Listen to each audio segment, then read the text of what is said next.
तव्हां ताज़ा मेवा वठण लाइ हिक मेवे जी रेडी ते विया आहियो।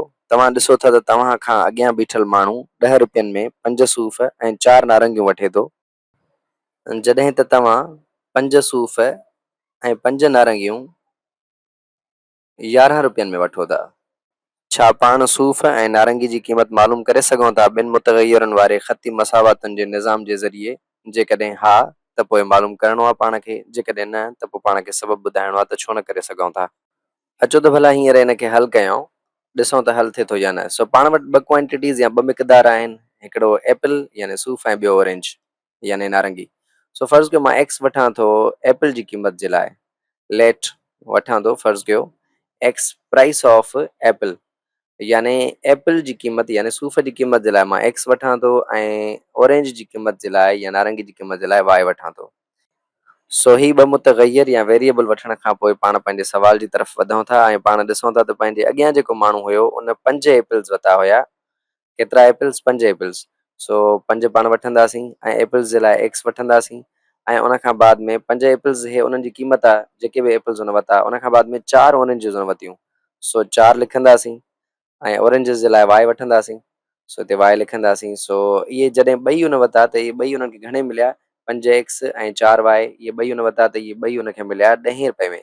सो पाण हिते बराबरि कंदासीं हिनखे 10 रुपया ऐं उन खां बाद में पाण पंहिंजी इक्वेशन ठाहियूं जीअं पाण ख़रीद कयासीं त पाण 5 एपल्स वरितासीं। छा वरितासीं? एपल्स। एपल्स जे लाइ एक्स वठंदासीं। सो ही पाण एक्स था वठूं। सो ही 5 एक्स जेको आहे दरअसल छा आहे? एपल्स जी क़ीमत आहे। पर पाण सिर्फ़ु एपल्स न वरिता आहिनि, ऑरेंजिस बि वरितियूं आहिनि। सो ऑरेंजिस बि पाण जोड़ कंदासीं। पाण ऑरेंजिस बि 5 वरितियूंसीं, पोइ 5 पाण वठंदासीं। ऑरेंजिस जे लाइ छा वठंदासीं? वाई। सो ही पाण 5 ऑरेंजिस वरितियूंसीं ऐं ही पाण 5 एपल्स वरितासीं। सो इहे ॿई जेके पाण वरितासीं पाण खे केतिरे में मिलिया? पाण खे मिलिया 11 रुपए में। सो ही पंहिंजी थी वई बराबरि 11 जे। मसावातुनि या इक्वेशन्स खे ठाहिण खां पोइ पाण खे ईअं लॻे थो त पाण हल करे वठंदासीं। उहो इन जे करे छाकाणि त पाण वटि जेको एपल्स ऐं ऑरेंजिस जो रेशो आहे उहो अलॻि आहे ॿिन्हिनि इक्वेशन्स में। जेकॾहिं ॿिन्हिनि में साॻियो हुजे हा, जीअं 5 एक्स प्लस हिते 4 वाई हुजे हा, त पोइ इहो पाण में कटिजी वञे हा ऐं हुते जेकॾहिं नंबर मुख़्तलिफ़ हुजे हा त पोइ पाण कीअं हल कयूं?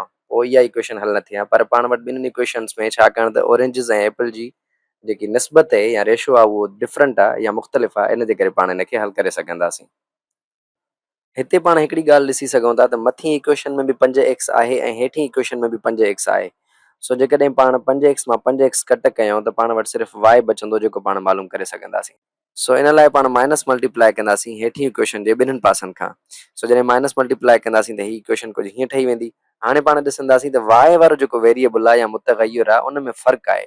सो वाई पाण वटि बचंदो वञी ऐं उन खां बाद में जेकॾहिं पाण पंहिंजे हिन नंबर खे ॾिसूं 11 में, त इन में बि फ़र्क़ु आहे त पाण वटि को न को नंबर बचंदो, यानी पाण वाई जो वैल्यू मालूम करे सघंदासीं। सो अचो त हल था कयूं पाण हिनखे। सो 5 एक्स मां 5 एक्स जेकॾहिं कट थी वञे त पाण वटि बचंदी ॿुड़ी। इन खां पोइ पाण ॾिसंदासीं त 4 वाई पाण वटि प्लस जो आहे, 5 वाई माइनस जो आहे, त माइनस जो वाई बचंदो। उन खां बाद में इक्वेशन जे हिन पासे हलंदासीं त 10 पाण वटि प्लस जो आहे ऐं 11 माइनस जो आहे, इन जो मतिलबु त माइनस जो 1 बचंदो। सो माइनस माइनस सां जेकॾहिं असां वंड करे छॾियूं त बराबरि असां वटि वाई छा जो बचंदो? वाई बराबरि थी वेंदो 1 जे। सो वाई असां वटि 1 अची वियो। हाणे इहो वाई छा आहे? वाई असां वटि ऑरेंज आहे। सो ऑरेंज जी पाण क़ीमत मालूम करे चुका आहियूं। ऑरेंज जी क़ीमत केतिरी आहे? 1, यानी 1 जेको ऑरेंज आहे उहो 1 रुपए जो आहे। हाणे जेकॾहिं पाण हिन इक्वेशन में ऑरेंज जी क़ीमत रखूं त पाण खे एपल जी क़ीमत मिली वेंदी।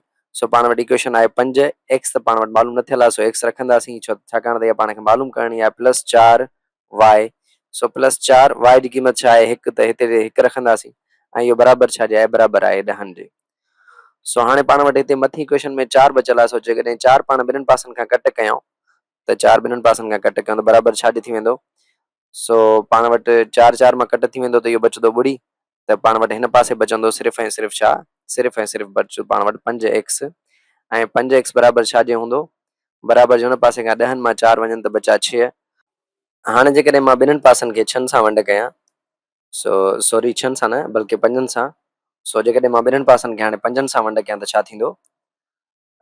ॿिन्हिनि पासनि खे 5 सां वंड कंदुसि त 5 5 सां वंडिजी वेंदो। त हिते हिन पासे छा बचंदो? हिन पासे सिर्फ़ु एक्स बचंदो। सो मां लिखंदुसि 5 5 सां वंड थी वियो, बाक़ी हिन पासे बचो एक्स ऐं एक्स बराबरि छा जे थी वेंदो? सो एक्स बराबरि थी वेंदो पंहिंजो 6 भाङे 5 जे, या वरी पोइ 1 सॼो 1 भाङे 5 जे, या 1 ॾहाई 2 ॿुड़ी जे। सो इन जो मतिलबु इहो थियो त एपल जी जेकी क़ीमत आहे उहो 1 रुपयो 20 पैसा आहे। सो इन सवाल खे ॾिसूं त पंहिंजो जवाबु येस आहे, छाकाणि त पाण क़ीमतूं मालूम करे चुका आहियूं।